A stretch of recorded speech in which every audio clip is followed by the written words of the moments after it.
আসসালামু আলাইকুম দর্শক, আশা করছি সবাই ভালো আছেন। তো বরাবরের মতো আজকে আবার আরেকটি নতুন ভিডিও নিয়ে আপনাদের সামনে উপস্থিত হয়েছি আমি অন্তর। তো আজকে হচ্ছে একটা খুবই গুরুত্বপূর্ণ বিষয় আপনাদের দেখাবো যে মুরগি ভালো করার এটি একটা বিশেষ কারণ। অনেকেরই মুরগি খারাপ হয় কিন্তু ওই কারণটা না জানার কারণে। তো চলুন সবাই মিলে পুরোপুরি ভিডিওটা দেখি, আশা করছি সবারই উপকারে আসবে। তো সুপ্রিয় দর্শক, একটা কথা না বললেই না, মুরগি কিন্তু ভালো করার অনেকগুলো টেকনিক আছে। তো অনেকেই টেকনিক ব্যবহার না করে বা হচ্ছে অধিক পরিমাণে খাটনি করার পরেও কিন্তু মুরগি খারাপ করে ফেলতেছে বা মুরগি ভালো হচ্ছে না। কিছু মেডিসিন সম্পর্কে না জানার কারণে এবং হচ্ছে তার পরিচর্যার মধ্যে কিছু একটা ভুলের কারণে কিন্তু হওয়া মুরগি বা হচ্ছে একটা মুরগি ভালো হচ্ছে সেই মুরগি কিন্তু হুট করে নষ্ট হয়ে যাচ্ছে।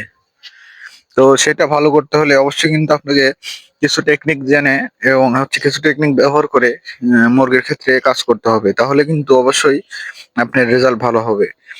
তো সেরকমই একটা টেকনিক আপনাদের সাথে আজকে শেয়ার করবো ইনশাল্লাহ। তো চলুন আগে পুরো ভিডিওটা দেখি।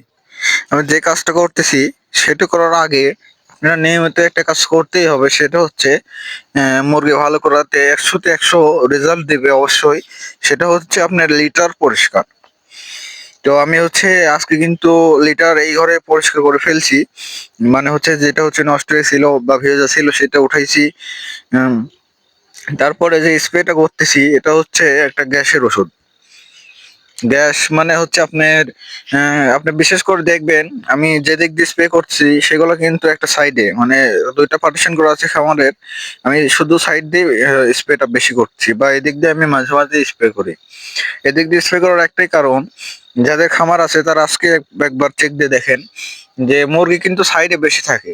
আর যখন বেশি থাকবে আপনি যদি মুরগিকে একবার উঠাই দিতে যান তাহলে কিন্তু সঙ্গে সঙ্গে আপনি একটা জিনিস হচ্ছে লক্ষ্য করবেন, সেখান থেকে একটা ভারী, মানে হাওয়া যেরকম বাতাস যেরকম ভারী হলে একটা হচ্ছে সেন্ট আসে বা হচ্ছে যেরকম একটা অনুভূতি আসে, সেরকম কিন্তু একটা ভারী অনুভূতি হবে বা হচ্ছে একটা গন্ধ আপনি ফিল করবেন, সেটাই হচ্ছে গ্যাস মূলত।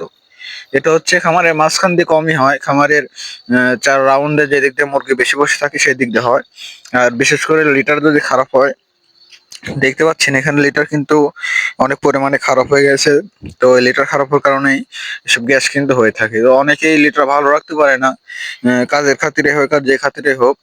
তো তাদের খামারে কিন্তু গ্যাস হয়, গ্যাসের খাতিরে মুরগি কিন্তু বড় হতে হতে দেখা যাচ্ছে মুরগি খুব সুন্দর সাইজ দেখা যাচ্ছে কিন্তু হুট করে আর বাড়তেছে না, এরকম একটা কিন্তু পরিস্থিতির মধ্যে পড়তে হয়। তো এরকম যদি হয়ে থাকে অবশ্যই আপনার লিটার 100-এ হচ্ছে ঝরঝরা রাখতে হবে। নতুন নতুন লিটার লিটার দেওয়ার পরে মিক্সিং করবেন।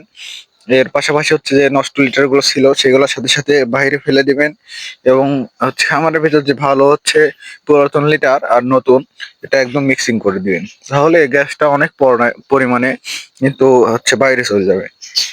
আর এছাড়াও কিন্তু আপনি আরেকটা কাজ করবেন যে গ্যাসের যে স্প্রে আপনার হচ্ছে আশেপাশে যেখানে হচ্ছে গরু ছাগলের হচ্ছে ওষুধপাতি পাওয়া যায় সেসব দোকানে আপনি যদি যোগাযোগ করেন তাহলে কিন্তু অবশ্যই পাবেন।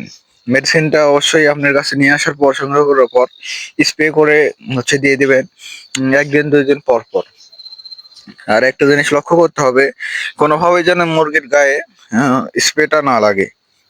তো দেখতে পাচ্ছেন সবকিছু পরিষ্কার করার পরে মুরগিগুলো খুব সুন্দর দেখাচ্ছে এবং হচ্ছে খুব শান্তিতে আছে।